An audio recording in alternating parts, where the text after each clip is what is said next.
പുഷ്പചക്രങ്ങൾ വെക്കും. സംസ്ഥാന സർക്കാരിൻ്റെ അന്തിമോപചാരം എന്ന രീതിയിൽ പുഷ്പചക്രങ്ങൾ സമർപ്പിക്കും.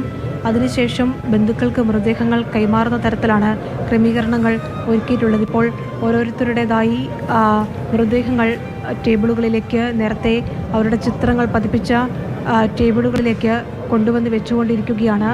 അതിനുശേഷമാണ് സംസ്ഥാന സർക്കാരിന് വേണ്ടി മുഖ്യമന്ത്രിയായിരിക്കുമെന്ന് നമ്മൾ കരുതുന്നു പുഷ്പചക്രങ്ങൾ സമർപ്പിക്കും. അതിന് പിന്നാലെ ബന്ധുക്കൾക്ക് മൃതദേഹം വിട്ടുകൊടുക്കുന്ന തരത്തിലുള്ള ക്രമീകരണമാണിപ്പോൾ ഏർപ്പെടുത്തിയിരിക്കുന്നത്. ഓരോരുത്തരുടേതായി നേരത്തെ സൂചിപ്പിച്ചതുപോലെ 23 മലയാളികളുടേത്, 7 തമിഴ്നാട് സ്വദേശികളുടേത്, ഒരു കർണാടക സ്വദേശിയുടേത്, അങ്ങനെ 31 പേരുടെ മൃതദേഹം ഇപ്പോൾ ഇതാ നേരത്തെ നമ്മൾ കണ്ട വെള്ള തുണി വിരിച്ച അവരുടെ ചിത്രങ്ങൾ പതിപ്പിച്ച ടേബിളുകളിലേക്ക് കൊണ്ടുവന്ന് വെച്ചുകൊണ്ടിരിക്കുകയാണ്. അങ്ങേയറ്റം വേദനാജനകമായ നിമിഷങ്ങൾ തന്നെയാണ്. അവരുടെ ഏറ്റവും അടുത്ത ബന്ധുക്കൾ, അവരുടെ ഏറ്റവും അടുത്തവർ, അവരെ നെഞ്ചോട് ചേർത്ത് അവർക്കൊപ്പം വളർന്ന് അവർക്കൊപ്പം ജീവിച്ച് അവരുടെ സന്തോഷവും സങ്കടവും ഒക്കെ ഒരുമിച്ച് പങ്കുവെച്ച അവരുടെ ഏറ്റവും പ്രിയപ്പെട്ടവർ ഈ മൃതദേഹങ്ങൾക്ക് തൊട്ടരികിലായി അതിന് പിന്നിലായി നിൽക്കുന്നുണ്ട്. അങ്ങേയറ്റം വേദനാജനകമായ നിമിഷങ്ങൾ തന്നെയാണ്. അവരുടെ കൈകളിലേക്കാണ് ഇവരുടെ ചേതനയേറ്റ ശരീരങ്ങൾ കൈമാറേണ്ടതെന്നത് ഏറ്റവും സങ്കടകരമായ നിമിഷങ്ങളായി തന്നെ കരുതേണ്ടി വരും. എല്ലാ ഒരുക്കങ്ങളും ഇവിടെ പൂർത്തിയാക്കിയിട്ടുണ്ട്. അവരുടെ ബന്ധുക്കൾക്ക് മറ്റ് ബുദ്ധിമുട്ടുകൾ ഉണ്ടാകാതെ പ്രിയപ്പെട്ടവരുടെ മൃതദേഹം ഏറ്റുവാങ്ങി അവരുടെ വീടുകളിലേക്ക് ുള്ള എല്ലാ ക്രമീകരണങ്ങളും ഇവിടെ പൂർത്തിയായിട്ടുണ്ട്. ഏതാനും നിമിഷങ്ങൾക്കകം തന്നെ മുഖ്യമന്ത്രി അടക്കമുള്ളവർ അന്തിമോപചാരം അർപ്പിച്ച് അവരെ അവരുടെ നാടുകളിലേക്ക്, അവരുടെ വീടുകളിലേക്ക് അവസാന യാത്രയയപ്പ് നൽകും. അതിനുള്ള ക്രമീകരണമാണ് ഏർപ്പെടുത്തിയിരിക്കുന്നത്. ഏതാണ്ട് അവസാനത്തെ ആളുടെയും മൃതദേഹം അത് ടേബിളിലേക്ക് വെച്ചുകൊണ്ടിരിക്കുന്ന ദൃശ്യങ്ങളാണ് നമ്മൾ കണ്ടുകൊണ്ടിരിക്കുന്നത്. അതുപോലെ മന്ത്രിമാർ, മുഖ്യമന്ത്രിമാർ, ജനപ്രതിനിധികളടക്കം ചേർന്നവർക്ക് അവസാന യാത്രയയപ്പ് നെടുമ്പാശ്ശേരി വിമാനത്താവളത്തിൽ നിന്ന് നൽകുമെന്നതാണ് മനസ്സിലാക്കാൻ കഴിയുന്നത്. 23 മലയാളികൾക്ക് പുറമെ 7 തമിഴ്നാട് സ്വദേശിയും ഒരു കർണാടക സ്വദേശിയുമാണ്. തമിഴ്നാട് സ്വദേശികളായ മാരിയപ്പൻ, രാജു, ചിന്നദുരൈ, ശിവകുമാർ, ബുനാഫ് മുഹമ്മദ്, കർണാടക സ്വദേശിയായ വിജയകുമാർ, ഇവരാണ് മലയാളികൾക്ക് പുറമെ കുവൈറ്റിൽ നിന്ന് അപകടത്തിൽപ്പെട്ട് ജീവൻ നഷ്ടമായ ഇപ്പോൾ നെടുമ്പാശ്ശേരി വിമാനത്താവളത്തിൽ എത്തിച്ചിട്ടുള്ള മൃതദേഹം ഇവരുടേത് കൂടിയാണ്. ഒരുപാട് ആളുകൾ ഇവിടേക്ക് എത്തിയിട്ടുണ്ട്. അവരുടെ ബന്ധുക്കൾക്ക് പുറമെ, അവരുടെ അതാതിടങ്ങളിൽ നിന്നുള്ള ജനപ്രതിനിധികൾക്ക് പുറമെ മറ്റുള്ളവർ കൂടി ഇവിടേക്ക് എത്തിയിട്ടുണ്ട്. സഭാപ്രതിനിധികൾ, വൈദികർ അടക്കമുള്ള ആളുകൾ കൂടി ഇവിടേക്ക് എത്തിയിട്ടുണ്ട്. വിവിധ രാഷ്ട്രീയ പാർട്ടികളുടെ പ്രതിനിധികളടക്കം ഇവിടേക്ക് എത്തിയിട്ടുണ്ട്. വിവിധ ജില്ലകളിൽ നിന്നുള്ള ജനപ്രതിനിധികൾ ഇവിടേക്ക് എത്തിയിട്ടുണ്ട്. അങ്ങനെ തങ്ങളുടെ ഏറ്റവും പ്രിയപ്പെട്ടവർ, ഈ ഒരു ദുരന്തത്തിനിരയായവർ, അവർക്ക് അന്തിമോപചാരം അർപ്പിക്കാനായി നാടിന്റെ വിവിധ ഇടങ്ങളിൽ നിന്നുള്ള മനുഷ്യർ, ജനപ്രതിനിധികളൊക്കെ ഇവിടേക്ക് എത്തിയിട്ടുണ്ട്. മണിക്കൂറുകളായി മന്ത്രിമാർ, മുഖ്യമന്ത്രി അടക്കം ഇവിടെ കാത്തുനിൽക്കുന്നു. രാവിലെ 7:30 മുതൽ അവരുടെ ബന്ധുക്കൾ നെടുമ്പാശ്ശേരി വിമാനത്താവളത്തിന് പുറത്ത് തങ്ങളുടെ ഉറ്റവർ എത്തുന്നതും കാത്തിരിക്കുന്നു. 8:30 എന്നായിരുന്നു ആദ്യം അറിഞ്ഞിരുന്ന സമയം. അത് നടപടിക്രമങ്ങൾ അവിടെ നിന്ന് വിമാനം പുറപ്പെടുന്ന സമയം അടക്കം വൈകിയതുകൊണ്ട് അത് നീണ്ടു. ഏതാണ്ട് 10:40 നെടുമ്പാശ്ശേരി വിമാനത്താവളത്തിൽ സേനയുടെ പ്രത്യേക വിമാനം ഇറങ്ങി 33 പേരുടെയും മൃതദേഹങ്ങൾ അവിടെ നിന്ന് പുറത്തെത്തിച്ചു. ഇപ്പോൾ ടേബിളുകളിലേക്ക് അവരുടെ മൃതദേഹങ്ങൾ കൊണ്ടെത്തിച്ചുകൊണ്ടേയിരിക്കുന്നു. ജില്ലാ കളക്ടർ അടക്കമുള്ളവർ ആ നടപടികൾക്ക് ക്രമീകരണങ്ങൾ ഏർപ്പെടുത്തുകയും ചെയ്യുന്നുണ്ട്. വിവിധ ജനപ്രതിനിധികളടക്കം ഇവിടേക്ക് എത്തുന്നുണ്ട്. ഓരോരുത്തരും പറയുന്നത് വേദനാജനകമെന്നതാണ്.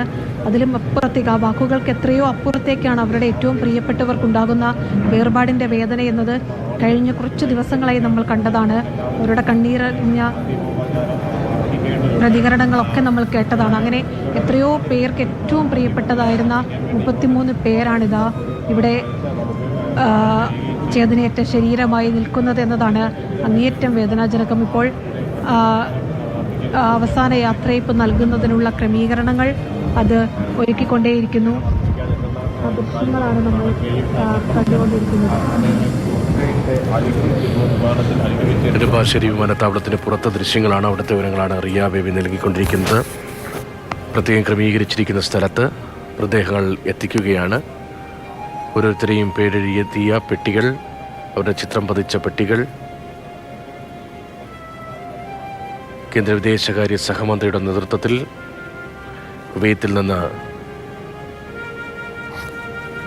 മൃതദേഹങ്ങൾ കേരളത്തിലേക്ക് എത്തിച്ചിരിക്കുകയാണ്.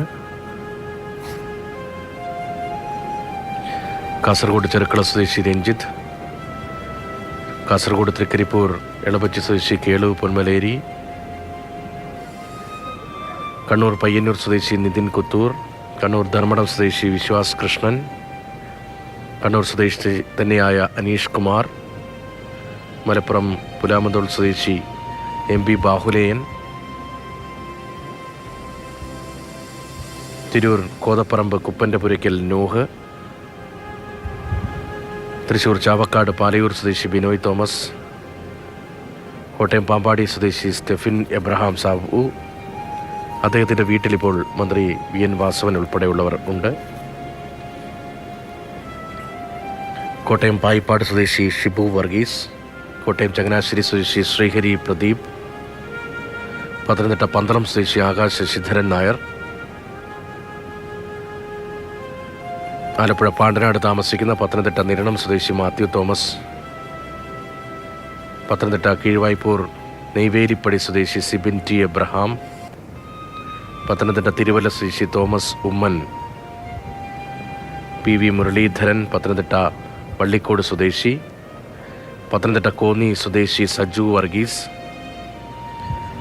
കൊല്ലം വെളിച്ചിക്കാര സ്വദേശി ലൂക്കോസ്, കൊല്ലം ശൂർനാട് സ്വദേശി ഷമീർ ഉമറുദ്ദീൻ, കൊല്ലം പുനലൂർ സ്വദേശി സാജൻ ജോർജ്, കൊല്ലം സ്വദേശി സുരേഷ് S പിള്ള, തിരുവനന്തപുരം നെടുമങ്ങാട് സ്വദേശി അരുൺ ബാബു, തിരുവനന്തപുരം സ്വദേശിയായ ശ്രീജേഷ് തങ്കപ്പൻ നായർ. 23 മലയാളികളുടെ മൃതശരീരങ്ങൾ നെടുമ്പാശ്ശേരിയിൽ എത്തിച്ചു. ഇനി അവരവരുടെ നാടുകളിലേക്ക്, വീടുകളിലേക്കുള്ള മടക്കമാണ്, സ്വപ്നങ്ങൾ ബാക്കിയാക്കിയുള്ള മടക്കമാണ്. നെഞ്ചുപൊട്ടിയുറ്റവർ നാടാകെ കാത്തിരിക്കുന്നു. 23 മലയാളികൾ, 7 തമിഴ്നാട് സ്വദേശികൾ, 1 കർണാടക സ്വദേശി എന്നിങ്ങനെ 31 പേരുടെ മൃതശരീരങ്ങളാണ് നെടുമ്പാശ്ശേരിയിൽ മൗനം തളം കെട്ടി നിൽക്കുന്ന അന്തരീക്ഷത്തിൽ, ദുഃഖഭരിതമായ അന്തരീക്ഷത്തിൽ എയർഫോഴ്സ് വിമാനത്തിൽ അവിടേക്ക് എത്തിച്ചത്.